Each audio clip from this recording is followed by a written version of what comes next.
Ito yung isang problema ko dito sa aking taniman ng palay, guys. Yan oh. Ito yung akin. Yung gitna naman namin is yung patubig. Dito kasi hindi niya inaayos yung kanyang pilapil. Actually wala nang pilapil yan, flat na. Puro damo na lang.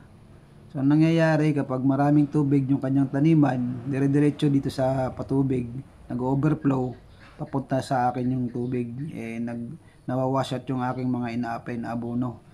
Kawawa yung may-ari nito, guys, kasi tauhan niya lang yung nandito, no. Hindi niya alam na ganito yung tsura ng kanyang taniman. Pati yung kanyang palayan, guys, wala, hindi mo alam kung puro damo na lang, oh, puro wala nang palay. Balita ko yung pera daw na dapat pambayad sa mga tao na mag-aayos nito pinangsugal.